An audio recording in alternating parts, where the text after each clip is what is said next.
Hey guys, you're in a nutshell with me, Ina. Nako, mainit-init na balita, nakakalungkot, nakakainis, at nakakahiya na rin. Dahil meron na naman tayong isang kababayan na sikat dito sa Canada. Nasa balita po siya ngayon. Let me show you. This is a report today. Okay. July 3, 2025, ang report ng CTV News. Nakita niyo po ito? Woman wanted for fraud after offering fake immigration services to clients. Ayon sa Toronto Police. Ito po ang kanyang picture. Nandyan sa CTV News. Si Maria Corpus. Ito ang kanyang pangalan. Kilala din po siya bilang Joanna Corpus ng kanyang mga umano'y na biktima. Okay. Sabi dito, Toronto Police say a woman who was allegedly offering immigration services to clients in Midtown Toronto is now wanted for fraud after her clients learned that the documents she provided them were fake. Okay. So, ang siste po yata, merong immigration consultancy firm. Itong si Miss Maria Corpus. At nagka-problema sa kanyang maraming kliyente. Okay. Sabi dito, according to the police, the woman provided immigration services to multiple victims for citizenship applications and work permits. The victims paid the woman and she provided them with documents. But later on, they learned that her services were not legitimate. And the documents she provided, ito masaklap, were fake. Okay, she provided fake documents according to this CTV article. Puntahan natin yung mismong news release nitong Toronto Police. Ito po yan, okay? So, may media release. Ibig sabihin, ang iba't ibang media outfits dito maaaring i-carry ang storya na ito at isite ang Toronto Police. Yun din, napakalaki ng kanyang picture dito, guys. Ayan, okay? Dito, bullet points. Okay. So, there is an ongoing fraud investigation dito po sa ating kababayan na ito. So, she is wanted for 3 counts of fraud under $5,000, 3 counts of false pretense under $5,000, 2 counts of utter forged document. Okay, merong description dito. At ayon sa Toronto Police investigators, they are encouraging Ms. Corpus to seek legal counsel and surrender. Magpakita ka na at pumunta ka sa kanila. Surrender herself to police. At nakadagdag din dito, naniniwala ang Toronto Police na maaring marami pang ibang biktima. Okay? Ngayon, eto na guys, meron po tayo nakausap. I will share with you an interview I had with her earlier. Itatago po natin sa pangalang Janelle. Siya po ay isa sa mga nagreklamo sa Toronto Police tungkol dito kay Miss Corpus.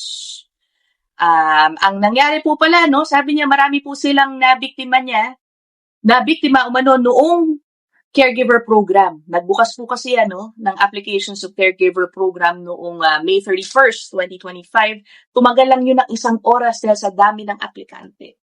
Before that, guys, I don't know if you've seen my previous episodes. Pag-usapan na natin to na mag-ingat sa mga consultant na tatanggap ng napakaraming kliyente dahil hindi po biro ang programang yan. Competition talaga ang pag-submit lang ng applications. Nagkaroon pa ng technical glitch noong panahon na yon. So, anong nangyari? Marami po siyang hindi na ipasok na application matapos niyang kumuha ng payment. And ang problema doon, ngayon, naglaho. No? Mukhang ginost po niya ang kanyang mga kliyente. Ay, kikwento na lang po ni Janelle ang nangyari sa kanya. Ito po yan. Ayan, okay, Janelle. So, anong nangyari? Ano ba ang experience mo dito sa ngayong wanted by Toronto Police? Naging kliyente ka niya, parang gano'n, ano? Opo, naging kliyente niya po ako. Since ako po ay nagtatrabaho as a caregiver dito sa Canada, nag-interest ako mag-apply for PR. yung mga kinontak kong agency is puno na sila. Kumbaga marami na silang clients. So, nung tumawag itong Gino International is sila na rin yung naglalakad nung NBI ko dati before. So, nagtanong ako sa kanila, sabi ko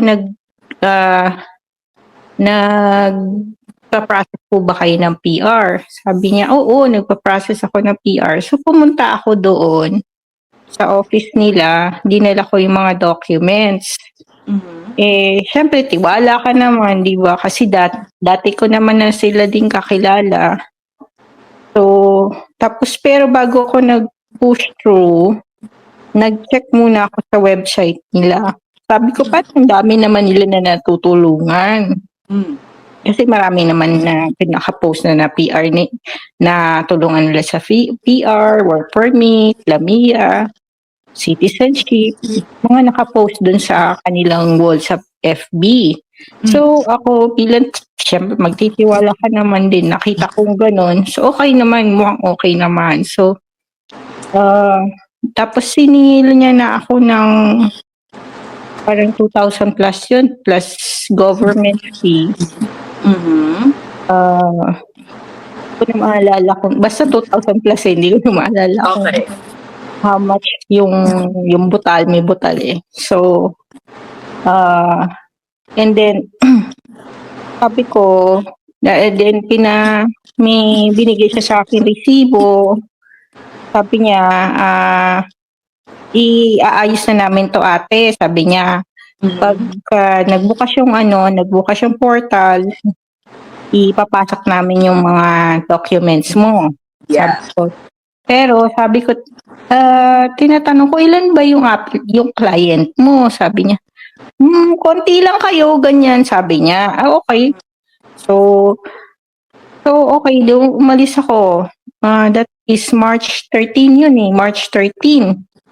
Tapos nung March, panay follow up ko sa kanya sa email. Sumasagot naman siya, through email, ganyan. O tinatawag-tawagan ko, sumasagot pa. Tapos nung here comes March 31, sabi ko, parang hindi nag-update. Hindi siya nag-update. Tapos sabi niya, ate, gusto mo punta ka dito sa office? Sabi ko, wala naman ako pupunta.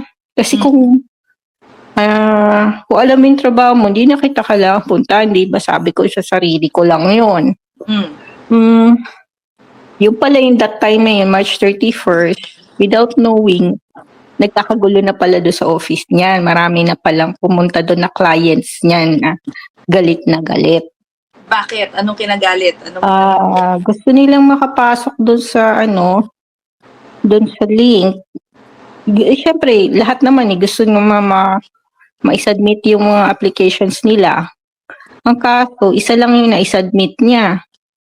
Kasi may glitch yata, yung mga ganyan. Yeah, at that time, meron. Pero, that time. Nagkagulo yun eh. So, ang daming galit.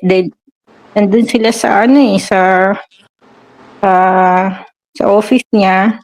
Kwento sa akin ng ibang mga na-meet ko na mga naloko niya is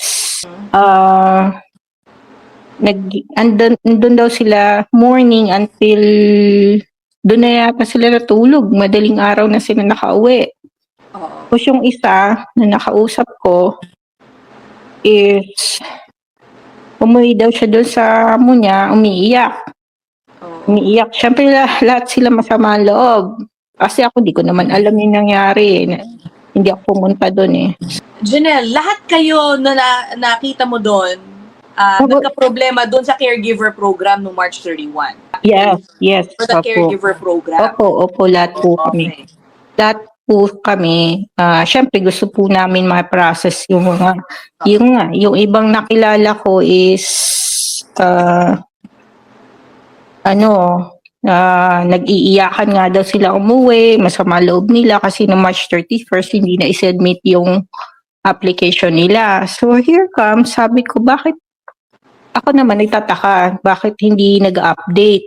So nakaharap nyo ba si Joanna? Nung pumunta po ako ng April na eh. April 3 ako pumunta. Nag-update ako. Kasi hindi na siya sumasagot eh. Sabi ko, ba't hindi nun to sumasagot? Tinatawagan ko siya. So, pumunta ako ng April 3. Sabi ko, anong update dun sa application ko? Sabi niya, naku, ate, sabi niya, yung mga pumunta dito, ikunento niya yung mga nagagalit, may nagwawala, may nagmumura. Sabi ko, anong nangyari? Mayroon daw magpapapulis, may nagagalit, mga ganyan. So, sabi ko, ano yun? Anong gulo? So, in short, hindi po niya na-submit yung mga applications. Hindi. Isa lang ang Isa lang po yung na-submit. Oo. Isa lang yung na-submit. So, out of parang 20 plus yata kami. Oh, Opo. 20 plus ang 20 plus. Isa lang yung na-submit. Okay. And then, so, what happened? So, sinabi niya, hindi ko na-submit. Ano ang nagkaroon ng kasunduan pagkatapos? Tapos sabi niya, ate, hindi na i-submit yung application mo. Email ko na lang, sabi niya. Email na lang namin, sasubmit. Dalawa kasing way. Isang online at saka isang mail.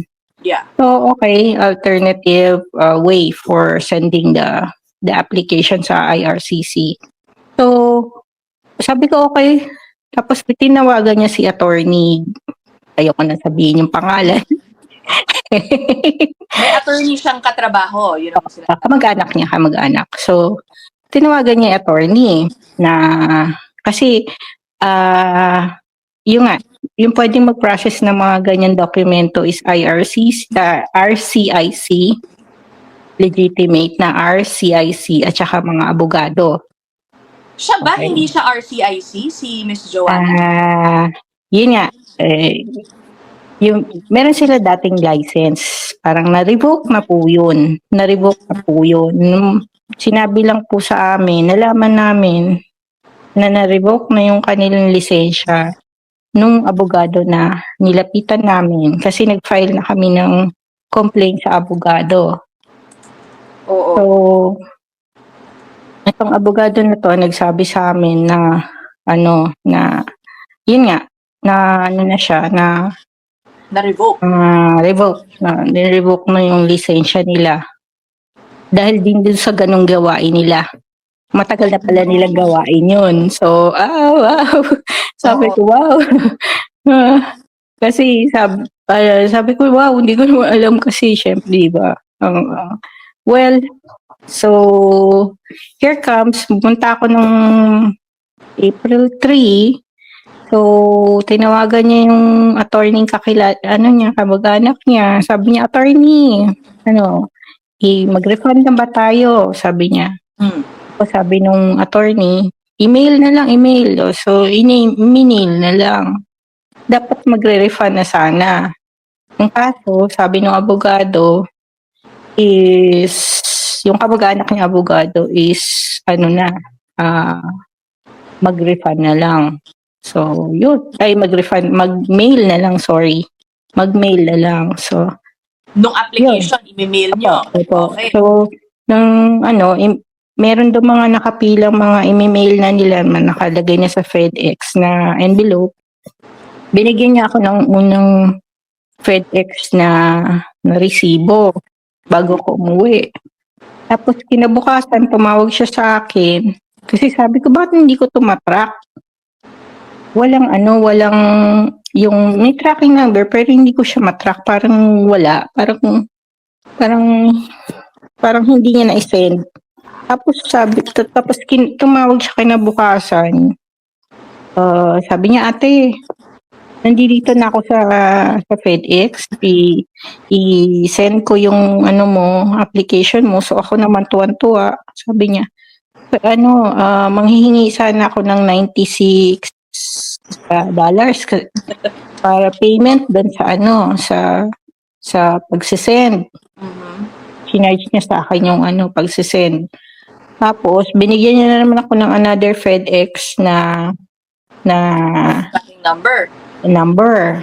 Pangalawa na. Actually, screenshot sa mga screenshot Kaya na-save ko lahat yung mga ano niya, sinend niya sa akin kasi sinisend niya sa akin through chat. Naka-save yun. Naka-save lahat sa akin yun. Yun yung sinend ko rin. Ibinigay ko rin doon sa attorney na nakausap namin. Lahat-lahat ng evidence ng chat, lahat-lahat ng mga resibo, lahat-lahat ibinigay namin doon sa attorney. So, sabi ko sa kanya, nung trinay ko siya i-track, okay, nandoon naman. So ako naman, di kampante, tracking. Sabi ko, baka Sabado, nandoon na kasi nakalagay Saturday, priority.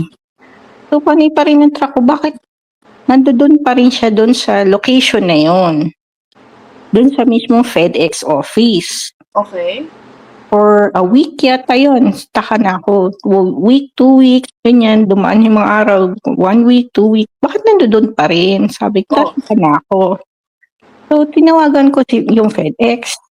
Sabi ko, I just want to locate my package, my documents. Sabi nung nakausap ko sa FedEx, your documents are still there. Sabi ko, hindi niya talaga ma'am isinend. Nandoon lang. That's so weird. Ang labo, no? Pero iniwan niya doon yung dokumento. Iniwan niya po yung dokumento doon sa FedEx. Tapos, ako naman, iniwan niya talaga doon. Pero hindi naman siya original, mga photocopy ng yun eh. So, I really don't care. Mga ano lang yung photocopy. Pero, may mga details ko yun eh. Delikado eh. Oo. Hindi ko magets, Janelle, ano ang purpose niya para iwan doon at hindi isend? Ma'am, gusto niya lang palabasin na sinend niya, tapos, kunyari, pagka after a while, kukuhanin niya ulit, tapos sasabihin niya sa akin, yun lang ma'am ang theory ko after a while, sasabihin niya sa akin, ate, isinuli ng IRCC yung dokumento mo. Ganon? So, wala na yung pera ko. Wala na yung pera ko. Eh di, tinawagan mo ngayon siya nung, bakit naka-hold? Andito pa pala. Tinawagan mo. Opo, tinawagan ko siya. Kasi, hindi. Ginawa ko na kasi na-meet ko na itong mga kakilala. Mga niloko niya rin, na-meet ko na eh. So, nagkaroon na kami ng contact sa FB. So, nagpunta na kami sa abogado. Nagreklamo na kami. So, dinadalan siya ng kasi hindi na siya sumasagot eh. Sa text, sa call, wala na. Hindi na sumasagot. So, ginawa ko, yun yan, nagpa-abogado na kami. Tapos, pinadalan siya ng demand letter. Tapos, hindi siya sumasagot. Pero nung natanggap niya yung demand letter, kinabukasan, 6:00 ng umaga, tingnan mo mama, hindi siya sumasagot sa call ko, hindi sumasagot sa text. 6:00 ng umaga, kinabukasan, pagkatanggap niya siguro ng demand letter, nag-send ng another screenshot ng another FedEx receipt. Ano? Nakakaloka. Tapos ibang address. Nova Scotia na IRCC, hindi na Alberta. Yung pangalawa is Alberta eh. Tapos yung pangatlo is Nova Scotia na. So, wala, talaga niloloko na ako talaga. Parang lang yun, ang weird eh, no? Kumbaga, was she expecting you to think about what happened dun sa first 2 FedEx mail? She's expecting me to think na na-send niya yung pera, na-send niya yung documents, kaya wala na yung pera. Kumbaga parang, ano ba yan? Nakuha niya na yung pera kasi na-send niya na eh. Kasi na-consume na yung, kumbaga, nagawa niya na yung trabaho niya. Ganon. So, pero hindi ako syempre titigil doon kasi syempre lokohan eh. Sabi ko, bakit 3 yung FedEx na pinadadala mo, ganito, ganyan. Nakakaloka. Tsaka hindi na pala siya dapat talaga nagpa-process ng ganun kasi wala na siyang lisensya. Loko na talaga. Fraud na talaga. Fraud. Ay, nako. Fraud na siya. So, si Janelle po ay isa sa mga nagpunta nga, nag-file ng complaint sa Toronto Police na ngayon ay naglabas na nga ng press release tungkol dito sa immigration. Ano ba to? Hindi pala siya RCIC, no? Sabi mo. Dito kay Miss Joanna. Ay, nako. So, ano ang inaasahan nyo ngayon moving forward? Are you ano ba, wala na kayong communication ngayon kay Joanna at all? Ano nang sabi yun, nag-try akong i-call na naman yung number niya kanina. Wala. Parang wala na yung number. Close na yata. Oo. Chinecheck ko din tong Gino International Immigration sa Facebook. Parang walang Facebook page. Ang meron akong nakikita, Gino International, na mukha din niya ang nakalagay sa profile picture. Ayan, kasi tatlo yan, ma'am. Pang fingerprinting and police clearance services. Opo. Tapos, actually, tatlo po yan. Tapos meron siya FB. Tatlo yung ano niyang yan, FB page niya na Gino International. Yung dalawa na tinake down niya. Tapos yung FB niya, tinake down niya rin. Talagang nagtinaguan na kami lahat. Yan ang pinakamahirap dyan. Medyo parang may sign of guilt na talaga kung siya ay biglang naglaho. Tinaguan niya kami lahat, wala na. Tapos yung mga nakilala ko na mga niloko niya is tinatawagan siya, tinetext siya, wala na sumasagot. So, yun, natangay yung pera namin. Actually, ang dami namin. Yung iba, ayaw ka nang banggitin. Yung isa, tatapos lang ma-opera. Umiiyak siya nung kausap ko siya. Sabi ko, ate, pagaling ka, baka lalo ka lang ma-stress. Tapos yung isa, syempre, sabi niya, Sisi, pinag-ipunan naman natin yung pera na yun. Sabi ko nga ako, Sisi, pinangutang ko lang yung pera ko na yun na binigay ko sa kanya. Na pinagkatiwala ko sa kanya na gusto ko lang naman na ma-PR ako. So, sabi ko hanggang ngayon pinipilit kong bayaran yung pera kasi sinisingil na ako eh. Tapos ang masakit doon is yung nga binabayaran ko unti-unti, wala naman nangyari, parang dinaya lang ako. Kaya nga. Anong estado mo ngayon sa permit mo?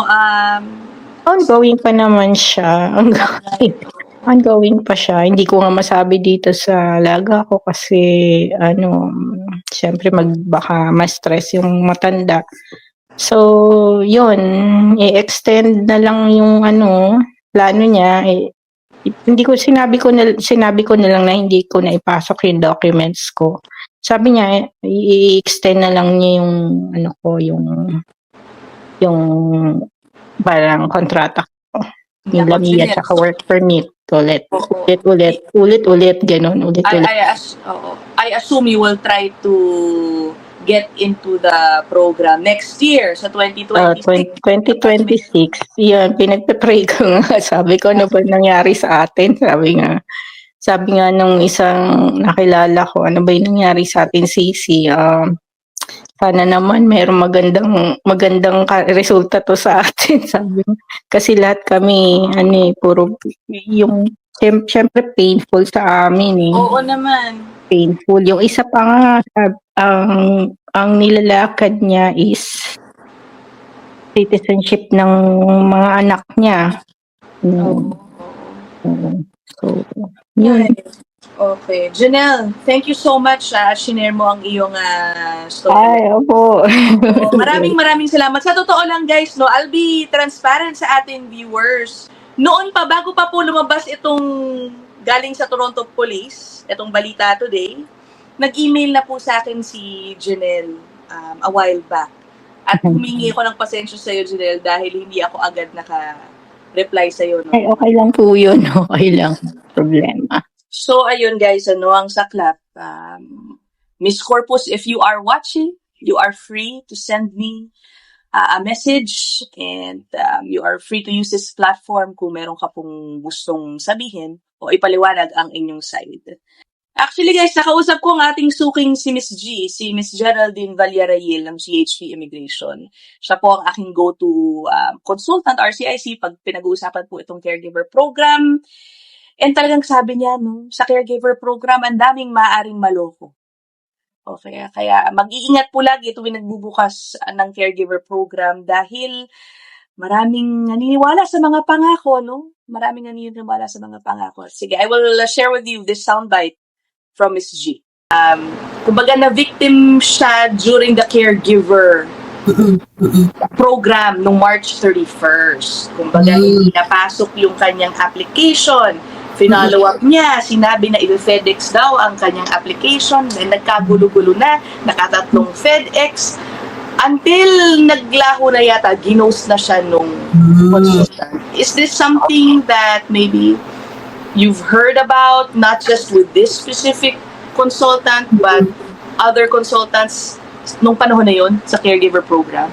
Yes, there's a lot. Kasi sabi ko sa iyo, part of my responsibilities, nag-join ako sa maraming group.